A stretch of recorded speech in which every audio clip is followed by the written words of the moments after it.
because I believe that everyone can make their own decisions to decide how they want their life to go, and you shouldn't just wait around for fate and be lazy. You need to take charge of your own life and make your own decisions.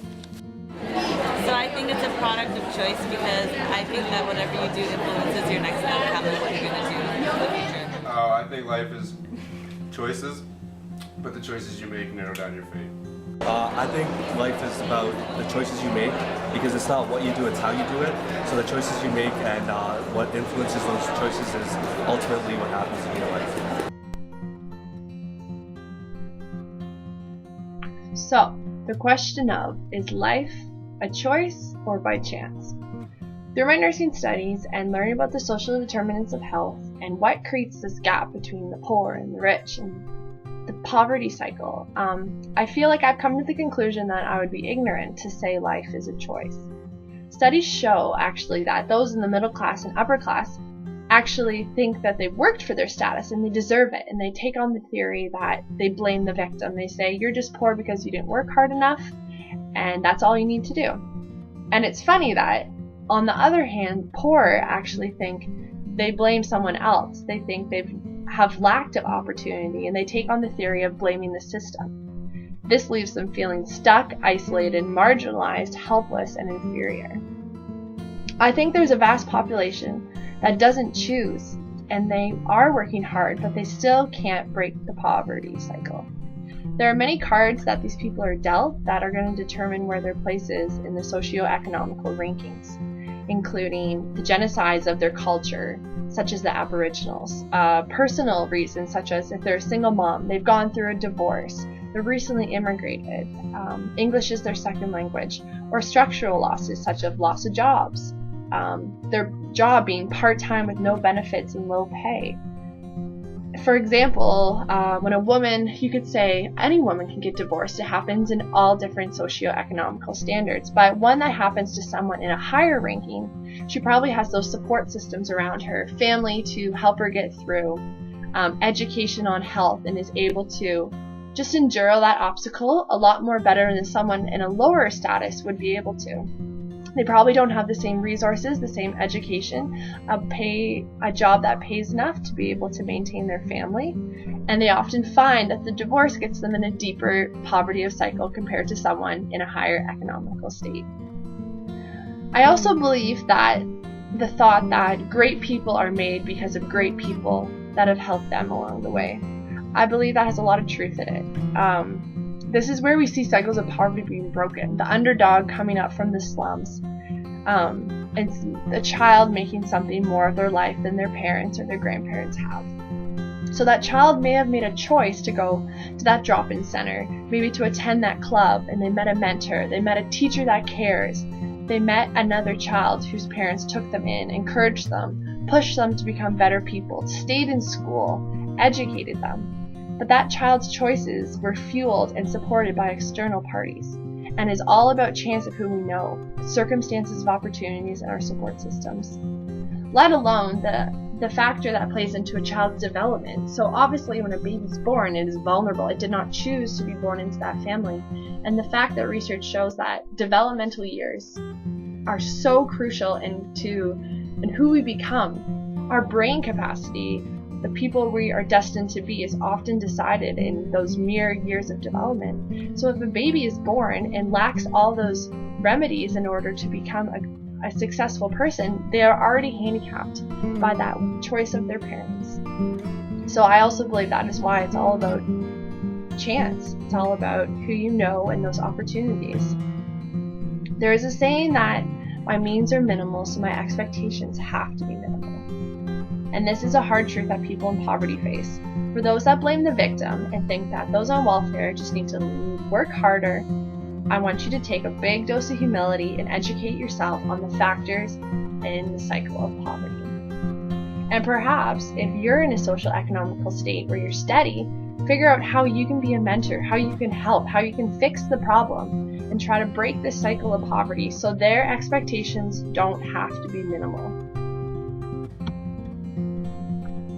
I think that life happens based on the choices that you make.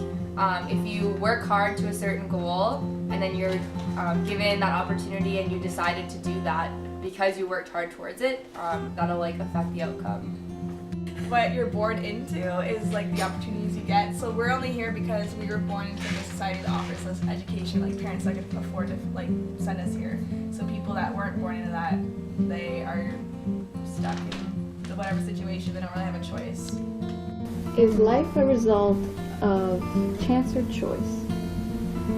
I'm choosing to believe that life is a result of choice. I really know this is true because chance doesn't even exist without choice. All chances lie in the domain of what we call the consequences of our decisions.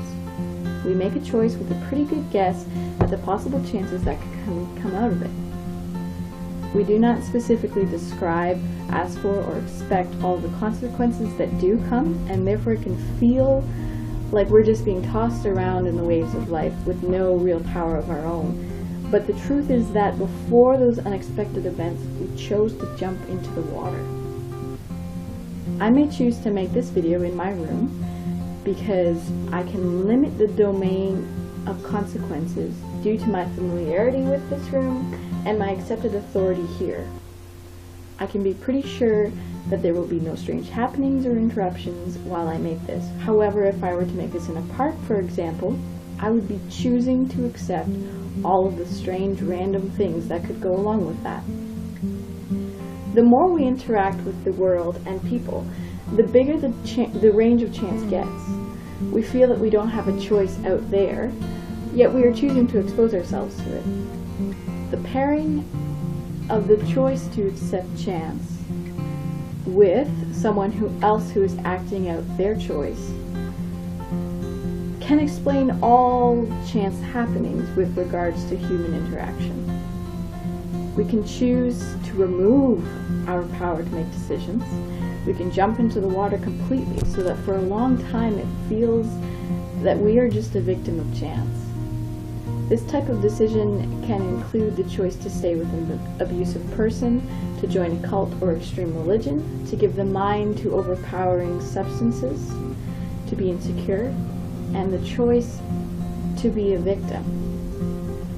All of these try very hard to convince you that life is simply chance, but you have to choose to give your life to chance first. Even with regards to this debate between chance and choice, you have to choose to believe that life is a result of chance to even argue the other opinion.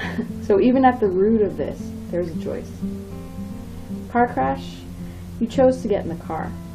If you didn't choose to get in the car, you chose to live in a world where you knew it was a possibility that you would meet someone who might choose to force you into the car. If you didn't choose to live in this world, your parents chose to do something knowing that your life was a very possible side effect. You can cut chance out of your life. You can choose to live in a secluded room, and you will never have to face something that you don't expect. Even further than that, in every moment we have the choice to live or die. By continuing to choose to breathe, you choose to have the unexpected showers and random encounters. But watch. You are happy. You chose to be. You are healthy and safe. You chose to be.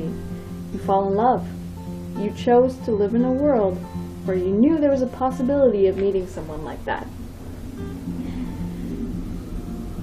In spite of my conclusion, it is very important to not be fooled by the mystery and magic of chance.